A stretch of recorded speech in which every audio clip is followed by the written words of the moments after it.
Bonjour, un de mes abonnés m'a envoyé un régulateur solaire EASUN, c'est une marque chinoise de petits régulateurs qu'on peut trouver sur AliExpress. Il me l'a envoyé pour test, alors ça fait déjà quelques mois que je l'ai testé, mais j'ai pris le temps pour faire la vidéo. Je n'avais pas filmé beaucoup de choses pendant les tests, mais j'ai fait les courbes et je vais pouvoir vous les expliquer. Alors ce régulateur MPPT est normalement un MPPT, est vendu dans les 80-90 €, c'est-à-dire 2 fois moins que la marque eSmart et à peu près 3 fois moins que la marque SRNE, et donc 6 fois moins que Victron et ainsi de suite. Donc pas très cher. Moi l'idée c'était de voir ce qu'il avait dans le ventre, connaître son rendement, le comparer à d'autres régulateurs et voir un petit peu si ça valait le coup de prendre ce type de régulateur. Donc j'ai fait pas mal de tests, pas mal de courbes, ça a été très compliqué parce qu'il y a vraiment beaucoup d'écart entre ce qui est affiché dessus et la réalité. Donc j'ai vraiment fait beaucoup de mesures pour vérifier ce que je voulais dire. Donc voilà le test.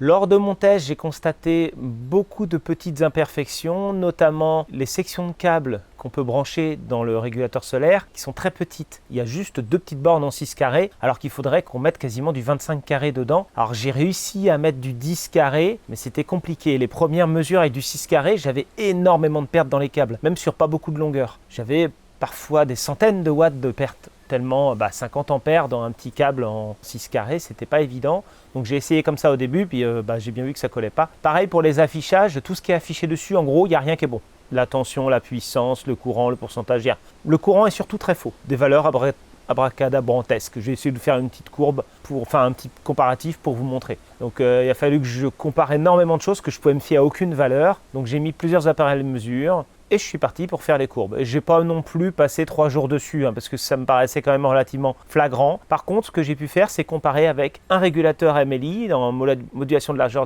d'impulsion, un régulateur standard de l'ancien temps, on va dire. Et donc, moi, j'ai trouvé ça très intéressant. 312, 369, 109,6, voyez la fiche 300, ça ventile, tous les deux.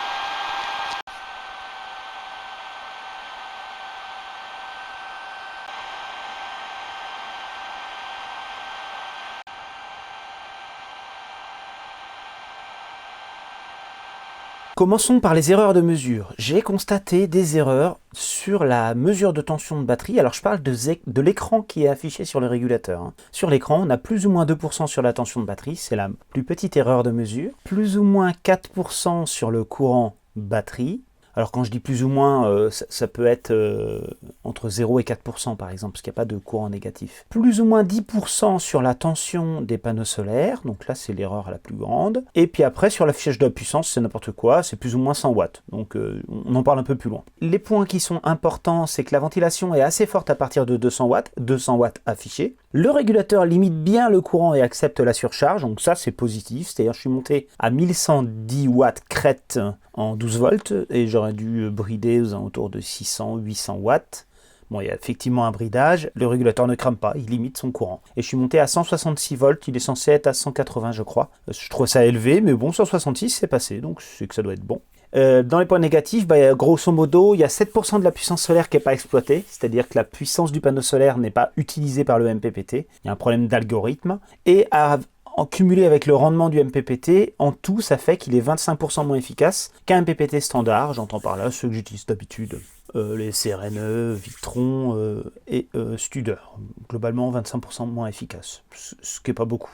Les tensions minimales, alors ça c'est important, je m'en suis rendu compte pendant les tests que c'est pas marqué dans la notice. En gros, en 12 volts, il ne faut pas que les panneaux fassent moins de 20 volts, c'est-à-dire que juste en dessous de 20 volts, ils ne produisent rien. Donc il faut que vos panneaux fassent bien plus que ça. En 24 volts, c'est 40 et en 48, c'est 80. Alors ça, c'est tout à fait logique, mais c'est vrai que là, c'est une tension qui c'est pas marqué dans la notice, quoi. Il faut le savoir. Concernant l'affichage des puissances, alors j'ai fait un petit graphique parce que c'est un peu compliqué à comprendre, même si c'est pas un sujet très grave. En gros, en haut, sur la ligne du haut, on a ce qui affiche le régulateur, et sur la ligne du bas, on a la puissance réelle. Et on voit qu'en fait, il est obligé de faire des plus et des moins, parce qu'il peut afficher que 0, 100, 200, 300, il affiche tous les 100. Il faut qu'il décide à quel moment il affiche 100, à quel moment il affiche 200. C'est un petit peu aléatoire, on voit ça se croise. Des fois il va afficher 100 alors que c'est 87 watts, des fois il va afficher 0 tant qu'on n'a pas dépassé les 115 watts, et après il va passer à 100 et ainsi de suite. Et plus la puissance est élevée, plus le taux d'erreur est grand. Vous voyez, pour afficher 300, il va le faire entre 228 et 480. Donc c'est vraiment, on peut pas s'y fier du tout. Faut pas regarder ça pour se dire il marche bien quoi. Concernant le rendement, alors j'ai fait à plusieurs tensions. Donc en 12 volts, j'ai un rendement qui chute pas mal, qui descend même en dessous de 60%, plus on monte dans la puissance. Alors il y a un phénomène ici, il y a plusieurs phénomènes. Il y a déjà le fait qu'un bon rendement est difficile à obtenir en 12 volts parce qu'il y a une grosse conversion à faire pour lui, donc il n'a pas un rendement très très élevé. Ensuite, plus on lui demande de courant, plus il a de courant à gérer, plus il a de pertes, et ces pertes à lui, elles sont croissantes, donc plus ça va, plus le rendement baisse. Mais en plus, on a un problème de section de câble à partir de 600 watts, grosso modo, à partir de 600 watts, c'est un petit peu variable le rendement et ça chute au fur et à mesure que le câble chauffe. Donc c'est pour ça qu'on a cette chute assez grosse. Si on n'avait pas le problème de section de câble, vous voyez, j'ai fait les tests en 6 mm² et en 10 mm², sauf que j'ai pas fait la courbe en 10 parce que j'ai bien vu qu'il y avait un écart. On rattraperait un petit peu avec le 10 mm², mais on aurait quand même ce rendement qui baisse. Donc c'est une moyenne en rouge. Donc c'est quand même pas rien, hein, on a beaucoup de pertes dans le câble. Concernant les rapports de puissance, alors j'ai mesuré la puissance absorbée, donc là c'est pas la puissance que le panneau solaire pourrait produire, c'est la puissance que le régulateur prenait au panneau solaire. J'ai fait la courbe bleue et j'ai mesuré la puissance qu'il restituait aux batteries et j'ai fait la courbe rouge. Donc c'est un petit peu la même chose que la courbe de rendement qu'on a vue tout à l'heure, sauf que là elle est exprimée en watts pour qu'on voit bien l'écart et on se rend compte qu'il y a un décrochage. Déjà la courbe rouge est forcément en dessous de la courbe bleue, ça c'est normal, il y a un rendement entre les deux, mais en plus il y a un décrochage en fonction de la puissance, il y a une certaine puissance au-delà de laquelle il en manque. Concernant le rendement en 24 volts, là ce que j'ai fait, j'ai calculé un certain nombre de rendements. La courbe bleue, c'est le rendement qu'aurait dû avoir le régulateur solaire entre la puissance qui rentre et la puissance qui sort, si je me basais sur ce qui est écrit à l'écran du régulateur. J'entends par là pas la puissance, mais courant tension des panneaux, courant tension des batteries. Donc je recalcule la puissance d'entrée et la puissance de sortie et j'ai la courbe bleue. Sauf que moi j'ai mesuré aussi avec des multimètres en entrée et en sortie et j'ai la courbe rouge. Elle est un peu en zigzag quoi. Alors après c'est vrai qu'il y a un gap en fonction de la puissance. J'ai pas fait énormément de mesures non plus. Bon, en tout cas il y a un écart. Il y a un écart et ça il s'agit uniquement du rendement du régulateur, pas de ce qu'il est capable de faire avec une puissance donnée de panneau solaire. J'ai comparé aussi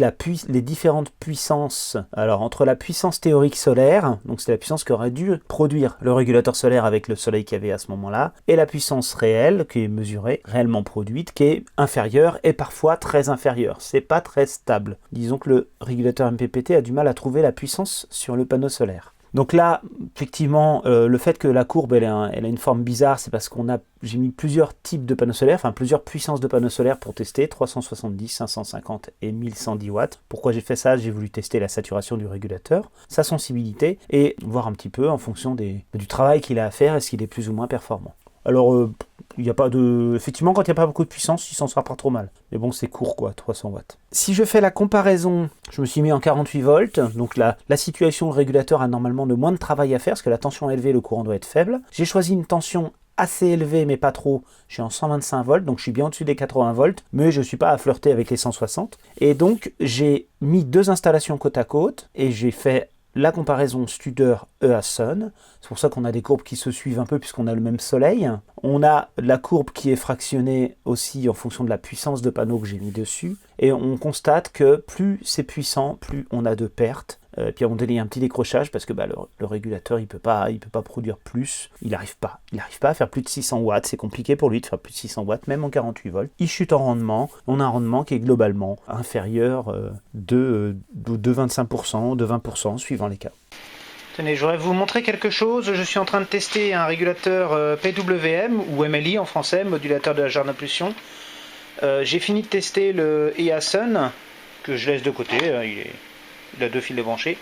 Bon, celui-ci, je l'ai branché avec du 10 carré, c'est un régulateur 40 ampères. Et comme ce sont des panneaux solaires 24 volts, ils sont pile poil pour le 24 volts, ce qu'ils étaient avec. Je les ai récupérés en même temps que ça. Je me suis dit, je vais tester ce régulateur. Donc ce régulateur, lorsqu'on est en pleine puissance, donc là, je suis sur un pack batterie 24 volts avec l'onduleur Master Volt. Donc je prends 1000 watts sur le pack batterie pour être sûr. Et j'ai 5 panneaux solaires 185 watts crête de branchés. Ce qui se passe, c'est qu'on produit 668 watts, je ne sais pas si on voit, sous 26,8 volts. Ça, c'est la tension des panneaux. C'est-à-dire que les panneaux sont amenés à la tension des batteries. La tension des batteries est actuellement de 26, entre 52 et 60. Ça oscille un petit peu. Il y a un petit écart entre les deux, mais qui est très faible. C'est de l'ordre de la chute de tension à l'intérieur de cet appareil. Donc les panneaux sont en 26 et quelques. Hein, et dès qu'on va s'arrêter de consommer, donc c'est-à-dire quand je vais couper mon radiateur, voilà, on va avoir la tension ici augmenter. Puisque au fur et à mesure, la puissance va baisser. Donc là, on passe à 500 watts, 30 volts, 470 watts, 31 volts. Donc le fait de réguler le courant, ça a pour effet d'augmenter la tension sur les panneaux. Parce qu'on prend moins d'énergie sur les panneaux, donc ils sont moins sollicités. Voilà, donc je voulais vous montrer, je vous l'illustre sur une petite courbe. Alors, lorsque le régulateur est en pleine puissance, il chauffe très peu, il a à peu près 0,3% de perte en chaleur. Et lorsqu'il régule comme ça, quand la tension monte à ses bornes, lorsqu'il régule, c'est-à-dire qu'il freine le courant du panneau solaire, et ben il chauffe davantage derrière. Là, il est chaud, il est tiédasse, mais il chauffe plus. Parce qu'il est obligé de couper le courant et du coup il y a des pertes. Lorsque j'ai testé le régulateur MLI, le régulateur Mastervolt, alors j'ai testé aussi le Tarom, j'ai testé d'autres marques qui fonctionnaient exactement pareil, les mêmes rendements. J'ai fait 2-3 mesures pour confirmer, j'ai pas fait de courbe. J'ai juste 3 mesures, quoi. J'ai les mêmes résultats. En gros, le régulateur MLI, comme c'est un interrupteur à l'intérieur, sa perte est très très faible en interne, donc la différence entre l'énergie qui rentre et l'énergie qui sort est très faible aussi, donc on a un très bon rendement sur le régulateur, c'est la ligne bleue, on est très proche des 100%, on est dans les 97%. Mais là, dans ce cas-là, c'est pas important pour nous, parce qu'en fait, ce qui importe, c'est sa façon de réguler, puisque certes, il a un très bon rendement, mais il impose au panneau solaire de fonctionner à une tension plus faible. Donc comme on lui donne une contrainte de fonctionner à tension plus faible, eh ben, on a un panneau solaire qui produit moins. D'où le rendement global qui va plutôt être aux alentours de 80%. Hein, on va baisser le rendement du système en utilisant un MLI et on va se retrouver avec un rendement qui est presque équivalent au EASUN. Quand j'ai fait ça, je me suis dit, en fait, ils sont équivalents ces deux régulateurs, sauf qu'il y en a un qui est 4 fois plus cher que l'autre. Là, ça me permet en même temps de parler du régulateur MLI, de son fonctionnement, même si je ne rentre pas trop dans les détails. Il est simplifié, il exploite moins l'énergie du panneau solaire. Et il se met à chauffer quand il se met à réguler. C'est-à-dire quand il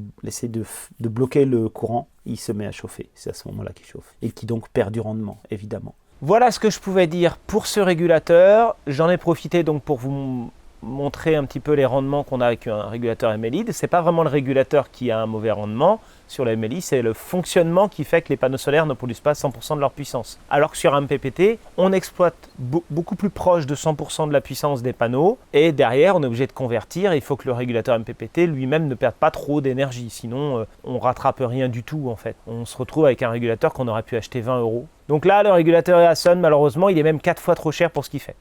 Voilà. Au revoir.